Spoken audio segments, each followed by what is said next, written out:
Good afternoon, boys and girls. This is Mr. S with your Chapter 8 test review on learning.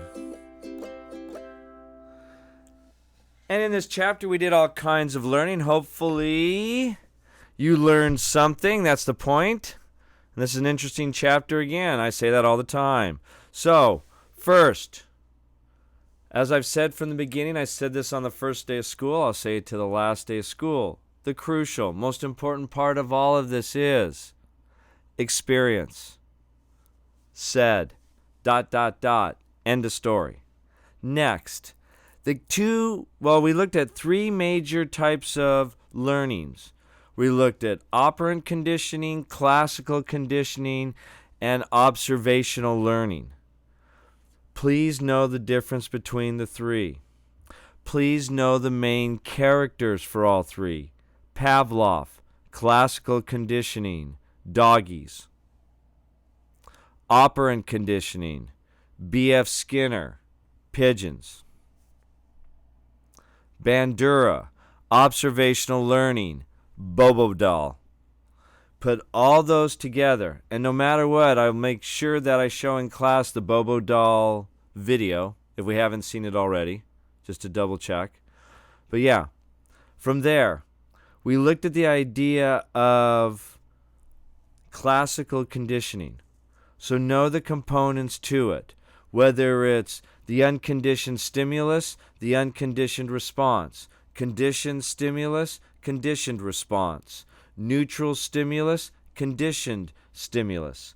And make sure you know all the different facets of that. Look at the idea of spontaneous recovery, generalization, extinction, discrimination. Know all those components of Pavlov's classical conditioning. As a side note, we did talk about Watson, Little Albert, and Watson considered himself a behaviorist, so make sure you know that, just came to mind. Then we looked at Thorndike's law of effect, please know that, and that is what Skinner elaborated on his work to create operant conditioning. So Skinner, operant conditioning, elaboration from Thorndike's law of effect. When we look at operant conditioning, look at the idea of shaping and successive approximations. Look at the idea of reinforcement, positive versus negative. Look at the idea of reinforcing schedules, fixed versus variable. And looked at the idea of the difference between intervals and ratios. Ratios, number of episodes, intervals, time.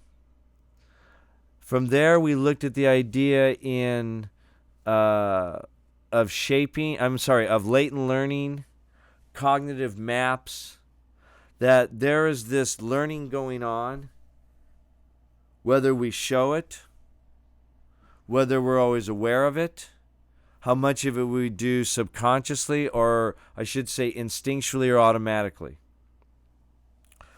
From there, we looked at the idea of intrinsic versus extrinsic motivation. Please know the differences. Then from there, we looked at Bandura and observational learning.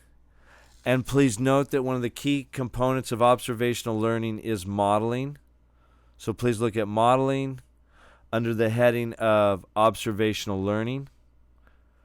And know that the Bobo doll was Bandura's famous experiment regarding modeling behavior through observational learning.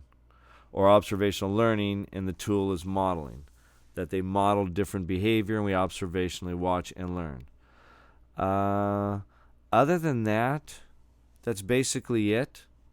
As I said, it's a pretty, straightforward 35 multiple choice. That's it. If you have any questions, ask in class. If not, I'll see you at the test.